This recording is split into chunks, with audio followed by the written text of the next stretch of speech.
My name is David Cooke. We're going to look at how to enlarge and develop your own analog black and white print. At the end of the day, we're going to have a genuine metallic silver print that you will be able to proudly display, give away, share with your friends and family. The first step in enlarging and developing your own prints is to make sure you have all the equipment you need, and then you need to prepare the chemicals. Some of the equipment I have here on my left. We need to have the concentrates ready. We need to have some graduates for mixing the concentrates and diluting them appropriately. We need to have a thermometer so we can make sure everything is at room temperature, 68 degrees Fahrenheit or 20 degrees Celsius. We also need to have 4 trays, and this is where the diluted chemicals will be sitting, and we're going to be running the prints through these 4 trays. We also should have some towels on hand to wipe up any messes that we make in the process. We have 4 different trays set up. The first one will contain the developer, the second, the stop, the third, the fix, and the fourth will contain water. The developer is mixed in a proportion of 1 part developer to 9 parts water. We use Ilford multigrade developer. The stop, we mix it a proportion 1 part stop to 19 parts water. We use Ilfa stop for that. And the fix is Ilford rapid fixer, 1 part fix to 4 parts water. These trays are fine for accommodating up to 8 by 10 prints, and we need 20 ounces of each solution. So for the developer, we'll put in 2 ounces developer and 18 ounces water. We have a print tong, and we can use that to mix the solution in the tray, and also when we insert the print and take it out, we'll use that as well. We have the stop, 1 ounce stop, 19 ounces water, the fix, 4 ounces fix, and 16 ounces water. And then of course the water, and I like to put a good amount of water in here, about 30 ounces or so or more, so we can rinse off the prints at the end. Now I'd just like to go over the equipment with you. First of all, you need to find a room that you can work in.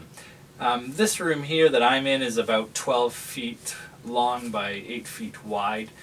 That's plenty of space. You need to be able to make it light tight so that when you shut the doors and you sit in that room for a good 5-10 minutes, you can't see a thing. And then once you've got it light tight, you can get a safe light, which is a special light that is either red or orangey red, not very bright, and you can use that light to work by. Because a photographic paper, it's not sensitive to that range of light. Once you have the room and the safe light, you need an enlarger. That's the most critical piece of equipment. What I have here is a condensing enlarger, a Bestseller 67 CP. You can still buy these new, or you can find plenty of used ones that are perfectly good out there. There are also diffusion enlargers, which are just as good, just a little bit different, and either one, you're great if you get one of those high quality enlargers. Now I also have a timer, which is absolutely critical because you need something to keep track of how long you're exposing the paper for. And what I have here as well is an easel, a print easel. This can do prints up to 8 by 10. I have it set for 4 by 6, and that just holds the paper in place so that you can print multiple copies. Just helps you line things up. I have a dummy sheet of paper here. It's photographic paper that I've just simply drawn a cross on, and that allows me to line up my image with the center point on the paper, and helps me as I'm preparing things.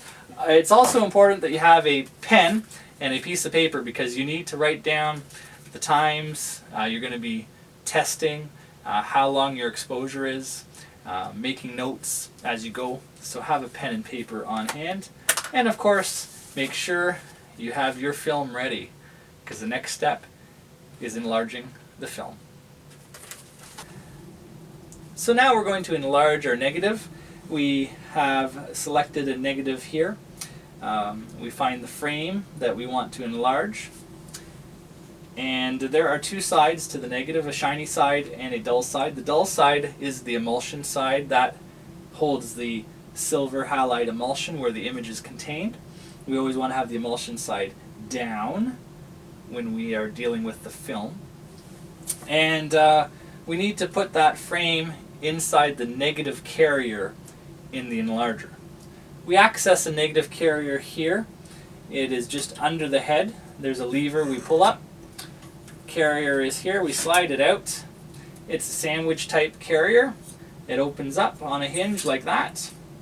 We simply insert the film. There are these metal posts that guide it along.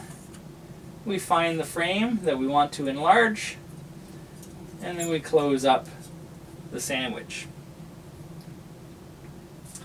Now, it's important that when we orient the film, we orient it the opposite way that we would expect. If we are looking at an image, then we want to orient it the opposite. So, it would appear to be upside down. Okay, so the opposite way that we would expect.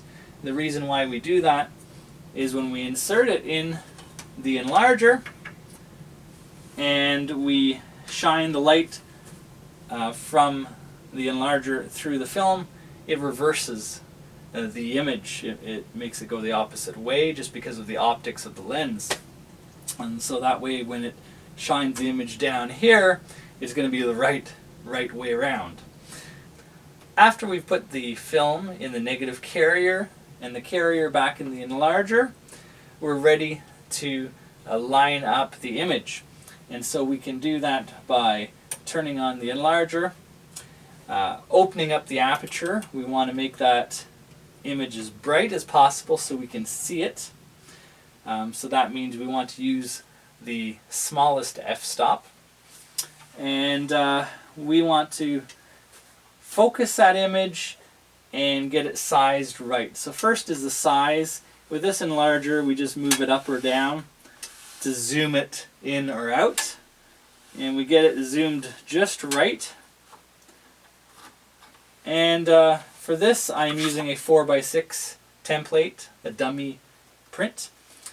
And that will allow me to see where that image fits on that dummy print. I line it up just the way I want. I use the focusing knob to make it nice and sharp. And it's very critical that you get it as sharp as possible. One good way that you can focus an image is by looking at a very small piece of detail on the image. Often the pupil of people's eyes are a great place to look at when you're trying to focus. So once we have that focused, once we have it sized and oriented and lined up right, then we're just about ready to print. Before we make our first 4x6 print, we need to do a test strip. A test strip allows us to get the timing right and make sure our focus is correct. We just take a small piece of paper, photographic paper, maybe 2x2, 2x3 inches.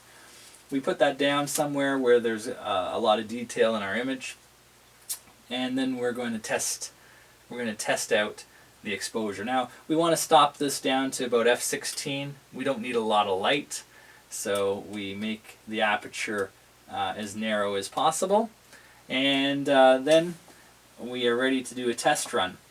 It's important to have a piece of cardboard or other thick paper that light can't penetrate as we're doing our test strip. We're going to use this to give us some different times. We want to set our timer for about, say, 10 seconds. Because what we're going to do is we're going to, on this one piece of test strip, we're going to do 3 times. We'll do 10 seconds, 8, and 6. And that way, when we run this test strip through the development process, we're going to be able to see what the 3 different times look like, the 3 different exposures, so that when we are ready to do our actual 4x6, we're going to have the exposure just right.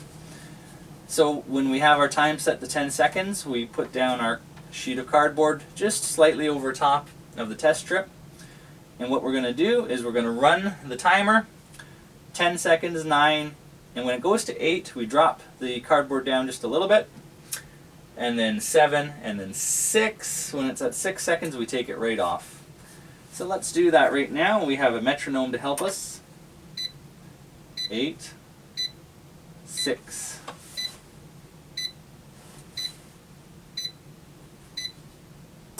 And that is done. So we can take our test strip and develop it and see how that looks.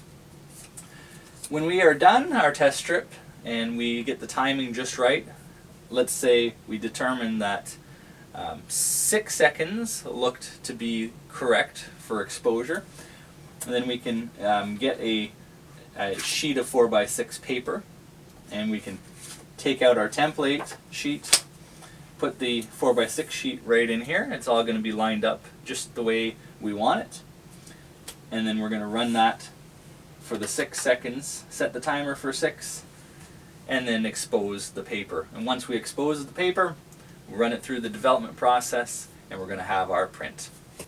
Now that we have our print ready to be developed, we need to put it through the process.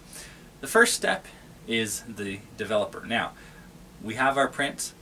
We have a latent image on that print, on the emulsion side of the print. And by the way, I should mention, the emulsion side for paper is a shinier side. The dull side is a non-emulsion side. It's the emulsion side that needs to be facing up towards the light when you were enlarging, and it's the emulsion side that has to face up during the development process.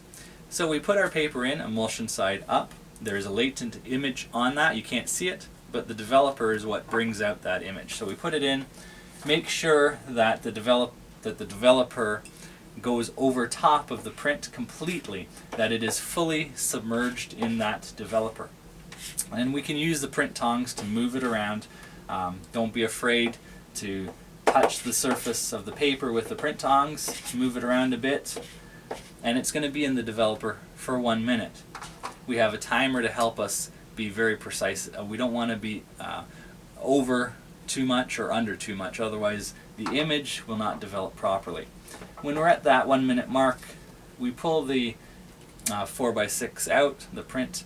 At this point you're going to see the image, but the problem is it's not going to be fixed. It is still light sensitive, so if I took this image out into the light, it's going to go black very quick. But I take it out of the developer, let it drain off a bit, and then we put it into the stop. Now I'm very careful that I don't bring the tong, the developer tong, right into the stop solution. I just drop the print in and put the tong back. I take my stop tongs, make sure the print is submerged fully in the stop, move it around a bit. It just needs to be in here 10 seconds. Now, if you leave it in here for 20 seconds, 30 seconds, there's no harm done. So there's no real rush, as long as it's in there at least 10 seconds. This stops the development process so that the image no longer darkens. But still, at this point, if we took this paper out into the light, it would darken.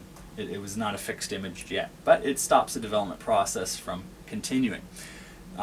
We shake it off a bit and then drop it into the fix. Again, being careful not to put these print tongs from the stop into the fix solution. Once in the fix, we use the fix tongs to submerge the print fully. Move it around a bit. It needs to stay in there for 30 seconds. The fix solution is what fixes the image so that we can bring it out into the light. So once it's in there for 30 seconds, at that point we scoop it out, we let it drain off for a little bit, and then we drop it into our water rinse. Okay? At this point we can turn the lights on. We don't need to be in the dark. Under the safe light we can put our normal room lighting on. In that rinse we want to make sure it's submerged and moved about a bit, and we'll put it in there for about a minute. It can be in there for 2 minutes, that's no problem. And it's very important that this rinse water is fresh. We can use it for maybe 5, 10 prints. At that point, you'll want to change the water because it starts to get full of the fix solution, and it's no longer doing its job. Once it's rinsed, we take it out, we drain it off a bit, and then we need to dry it. And what I usually do is I pick it up with my hands, and I just put it in our drying rack that we have here. This is a Falcon drying rack, and it just lets the image dry, air dry, for about 4 hours. At that point, you are ready to look at your picture, put it away, hang it up, and you have a finished print. I want to thank you for spending this time with me as we have gone through the process of enlarging and developing your own black and white analog print. It's a fun process, and the more you do it, the more practice you get, the better you are at it, and you get to be a little more familiar with all the ins and outs and idiosyncrasies of the process. I would encourage you and invite you to come visit my website to take a look at my photographic art that I have made using this process. The website is www.brucephotoarts.com. Again, thank you, and God bless.